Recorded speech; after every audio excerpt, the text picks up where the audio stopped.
This is Dolynny TV, ladies and gentlemen. Good afternoon and welcome back to some more Edmonton Oilers discussion here on the channel today as we get set up to discuss kind of a letdown but a good sign from the Edmonton Oilers press conferences today with Jay Woodcroft and Ken Holland. Obviously on a tight Wednesday night where things are rolling, and unfortunately things have got to happen quick for me. We don't have time to go over the full press conferences, but based on everything I've read on Twitter today, I just want to summarize what I've learned and what I expect from the Edmonton Oilers going in and going through this NHL offseason. But before we get there, friends, if you're new to the channel, I want you to consider hitting that subscribe button here on the channel. We'll have off-season coverage all the way through. We might have some rodeo stuff for you if you're interested in that as well. And oh, by the way, we'll be right back to action once the Oilers get back to playing hockey, whether it be the prospect games here in the summer, whether it be the prospect games in the fall, preseason, all that. We'll be back to action as soon as we possibly can be. But of course, we got the draft and NHL free agency to get through, and that is where the focus today is, obviously, on how much will truly change for the Edmonton Oilers this season. That is the biggest question, right? Going into 23-24, how much is Ken Holland, A, willing, and B, wanting to change this Edmonton Oilers roster to make it into that Stanley Cup winner that Leon Draisaitl, Connor McDavid, and Zach Hyman have all promised us for next season? We discussed that yesterday. You can check out that video. I'll link it in the comments section down below, in which could we actually believe what they were saying yesterday, or is it just niceties exiting a disappointing season? So then Ken Holland and Jay Woodcroft discussed things today, right? Their exit interviews. And for once in Edmonton, I think outside of that day, 2 days ago, where we were discussing potentially Steve Staios taking over the general manager reins for the Edmonton Oilers this summer, we really don't expect much turnover on the coaching staff, much turnover in the management staff. And really, it's just status quo. Let's go win this thing next year is kind of what both Ken Holland and Jay Woodcroft were really geared towards in their press conferences today. I think a lot of it was Jay Woodcroft kind of trying to take ownership, but also not laying blame, but also trying to not get blamed for the loss in the series against the Vegas Golden Knights. Ken Holland this year promising us, you know what, this is my final year of my contract. I'm here to see this thing through, and we're going to get the job done because that is what I want to do. Kind of titling it, and if you see a whole bunch of articles today, whether it be Sportsnet, TSN, any other sporting outlet, Yahoo, whatever, I think a lot of that term is unfinished business is kind of what Ken Holland's motto is going into the final year of his contract in 23-24. And when it comes down to it, for me, when I'm looking at it from an Edmonton Oilers fan perspective, sorry, there was just a beetle crawling on my thing. Apologies there if I ducked out for a second. But just as I look at it from a fan perspective, right, is we had a kickoff to the offseason day one, right? Day one after being booted out of the playoffs. We're suddenly talking Steve Staios might take over as general manager, and that in itself is always a major change. And now all of a sudden you get through the player interviews and you get through the management and coaching staff interviews, and you kind of walk that back real quick, and it's kind of like, you know what? It's going to be minor tweaks here and there. We're 1-2 pieces away from just having everybody show up healthy in the playoffs and running amok and winning the Stanley Cup. That's kind of what the press conference feeling was today. I think that's what Ken Holland's trying to convey, is it's not going to be a big shiny offseason. You've got your goalies. Whether you like Jack Campbell and Stuart Skinner or not, you've got your goalies. Defense, yeah, you can probably add or subtract one piece and add and subtract another piece, whatever you want to do, but you're not probably going out and getting Erik Karlsson, right? That's something that I've been looking forward to seeing, is if that crops up right away, if that's going to be more of a draft kind of speculation for a week, if that's going to be a free agents opener, I don't know what that's going to be, whether that even ever comes back to a head like it did in February this year, via the trade rumors mill there for the Oilers situation going into the trade deadline in 23.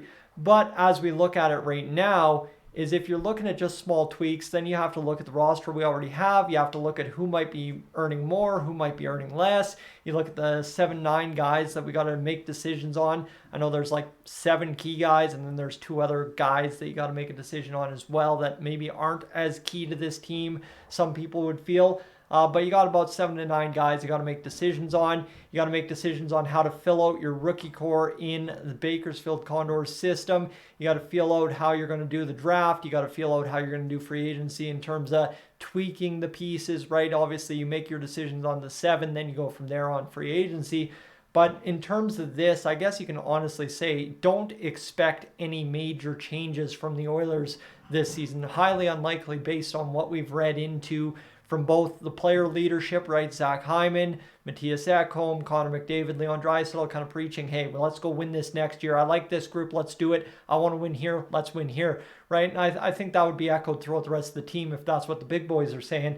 And then Ken Holland kind of preaching, this is my last go at it, so we're going to make the best of it. And Jay Woodcroft obviously just doing his best to make sure media is satisfied, fans are satisfied, and we can all go about our days golfing, swinging the bats, and having a good summer here in southern Alberta, northern Alberta, and across the world as we get things set up for 23-24. But in a way, I guess, just to look at it, right, is that Steve Sales thing was the big shiny news right to start the offseason.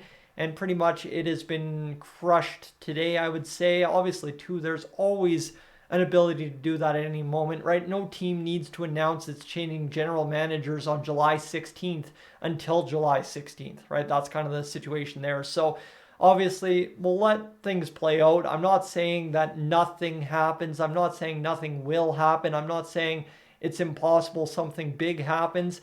I'm just saying right now, based on how it all feels out today from everything they said, is it's just going to be add, plug, replace, and go from there, right? You're not signing another Zach Hyman. You're not signing another Evander Kane. You're obviously not doling out $8 million to a defenseman, but you're looking to make that one twosie move that's going to change this. And I think the biggest challenge for me this year is you look at the LTIR coming off, right? Ryan Murray's off the books.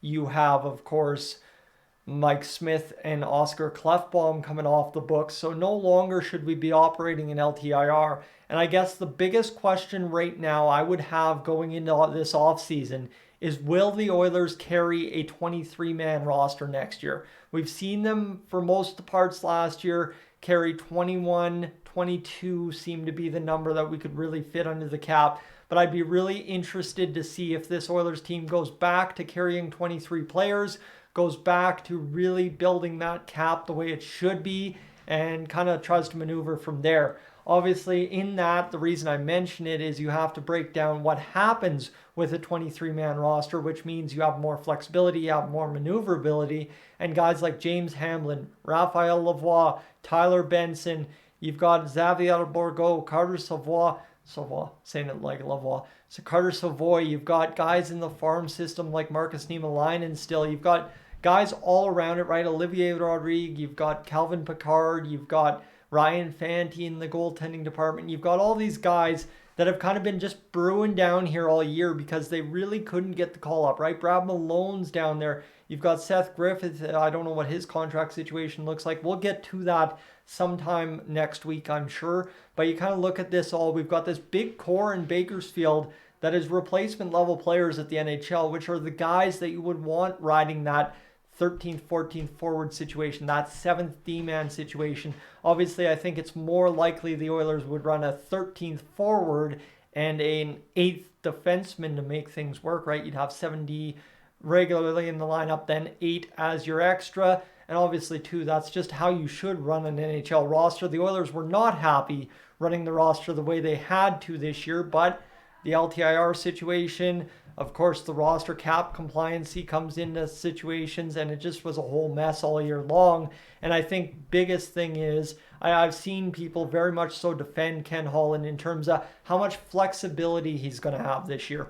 And while he has to play within the cap system fully now, the flexibility to not have to make every last dollar count for the most maximum possible, you're going to see guys not being shuttled to Bakersfield on a paper transaction like Devon Shore was, not seeing Vinny Desharnais go missing for 2 games and come back because we just needed to make those dollars work to get Matthias Ekholm at the deadline. You're not going to see, okay, this guy is really not performing, we're going to have to cut him at the deadline if we want to make anything happen, right? Yes, Puljujärvi.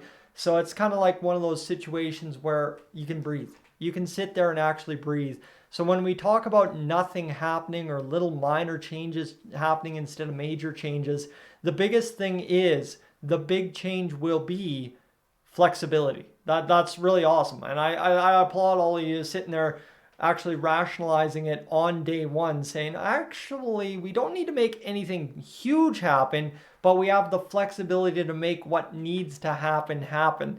And I really like that angle, and I thought that was something very worthwhile talking about. I know I started off by mentioning the press conferences and then divulging into this, but it's just kind of, that's what I needed to update you on, and this is what I needed to tell you about today, more or less. So, friends, if you're new to the channel, like I said, hit that subscribe button. Other than that, I got nothing for you tonight. Might throw a little bit of a hammer out there tonight and see if we can talk about those Connor McDavid trade rumors, just to anger Leafs fans, anger the NHL a little bit, fan base, and see if we can't cause a stir. But other than that, I really don't have much news hitting stuff for you. Obviously, the Arizona Coyotes stuff is what's dominating headlines today. Us up here in the Edmonton Oilers land, minor day, right? Ken Holland didn't say anything major, nor did Jay Woodcroft. So we just hand it off for now and get on with our Wednesday evenings, friends. I am up on out of here.